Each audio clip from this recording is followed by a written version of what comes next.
waa qolka gurigu ka degan yahay magaalada Hargeysa Cabdikariin Maxamuud Cabdilaahi erayo ku muujinayo jacaylka baahaya ee uu qabo Fatuun Balbalaarka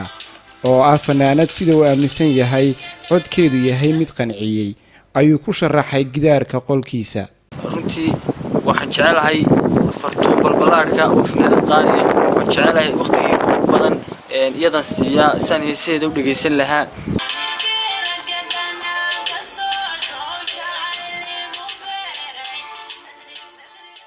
dareen ahaan waxa uu sheegay inuu ku habo maqalka dhigihiisa inta badan heesaha ay leedahay Balbalaarka oo badi uu daawado muuqaaladeeda isagoona ku sifeeyay fanaanad qurux eebesiiyay.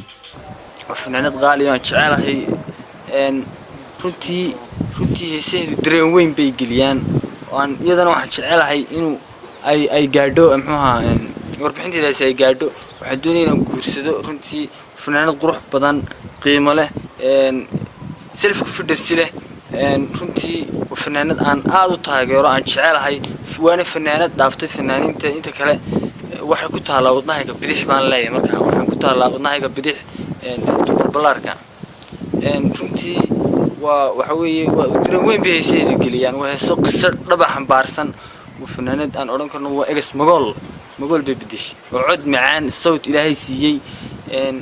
waxaan ilaahay ka baryaan laba dhamaana aan noqono. Balbalaarka ayaa dhawaan sheegtay inay Hargeysa ugu imaan doonto taageerayaasheeda arrintan ayaa feejignaan dheeri ah ku abuurtay Cabdikariin isagoona sheegay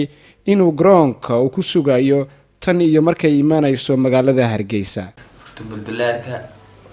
waxa tahay qof xushmad leh aan jecelahay respect weyn ma ku haya I love you Hargeysana وكوسو دويلنا runtii 24 hours waxaan taagnaa airportka. riyada wiilkan oo ah inuu jacayl la wadaago Balbalaarka